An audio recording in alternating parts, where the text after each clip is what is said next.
एक समय की बात है, एक राज्य में एक प्रतापी राजा राज करता था। एक दिन उसके दरबार में एक विदेशी आगंतुक आया और उसने राजा को एक सुंदर पत्थर उपहार में दिया। राजा वह पत्थर देख बहुत प्रसन्न हुआ। उसने उस पत्थर से भगवान विष्णु की प्रतिमा का निर्माण कर उसे राज्य के मंदिर में स्थापित करने का निर्णय लिया और प्रतिमा निर्माण का कार्य राज्य के महामंत्री को सौंप दिया। महामंत्री गांव के सर्वश्रेष्ठ मूर्तिकार के पास गया और उसे वह पत्थर देते हुए बोला, महाराज मंदिर में भगवान विष्णु की प्रतिमा स्थापित करना चाहते हैं। 7 दिवस के भीतर इस पत्थर से भगवान विष्णु की प्रतिमा तैयार कर राजमहल पहुंचा देना। इसके लिए तुम्हें 50 स्वर्ण मुद्राएं दी जाएंगी।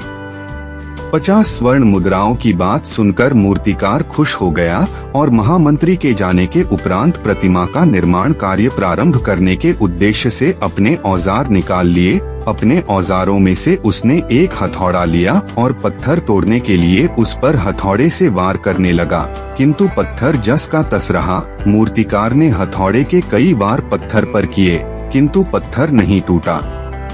50 बार प्रयास करने के उपरांत मूर्तिकार ने अंतिम बार प्रयास करने के उद्देश्य से हथौड़ा उठाया, किंतु यह सोचकर हथौड़े पर प्रहार करने के पूर्व ही उसने हाथ खींच लिया कि जब 50 बार वार करने से पत्थर नहीं टूटा तो अब क्या टूटेगा। वह पत्थर लेकर वापस महामंत्री के पास गया और उसे यह कह वापस कर आया कि इस पत्थर को तोड़ना नामुमकिन है, इसलिए इससे भगवान विष्णु की प्रतिमा नहीं बन सकती। महामंत्री को राजा का आदेश हर स्थिति में पूर्ण करना था, इसलिए उसने भगवान विष्णु की प्रतिमा निर्मित करने का कार्य गांव के एक साधारण से मूर्तिकार को सौंप दिया। पत्थर लेकर मूर्तिकार ने महामंत्री के सामने ही उस पर हथौड़े से प्रहार किया और वह पत्थर एक बार में ही टूट गया।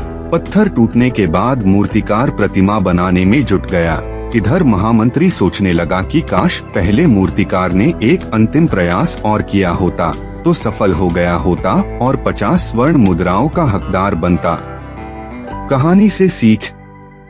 मित्रों, हम भी अपने जीवन में ऐसी परिस्थितियों से दो चार होते रहते हैं।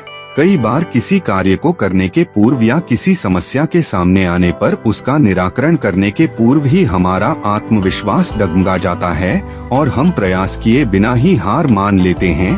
कई बार हम 1-2 प्रयास में असफलता मिलने पर आगे प्रयास करना छोड़ देते हैं, जबकि हो सकता है कि कुछ प्रयास और करने पर कार्य पूर्ण हो जाता या समस्या का समाधान हो जाता। यदि जीवन में सफलता प्राप्त करनी है तो बार बार असफल होने पर भी तब तक प्रयास करना नहीं छोड़ना चाहिए जब तक सफलता नहीं मिल जाती। क्या पता जिस प्रयास को करने के पूर्व हम हाथ खींच ले वही हमारा अंतिम प्रयास हो और उसमें हमें कामयाबी प्राप्त हो जाए।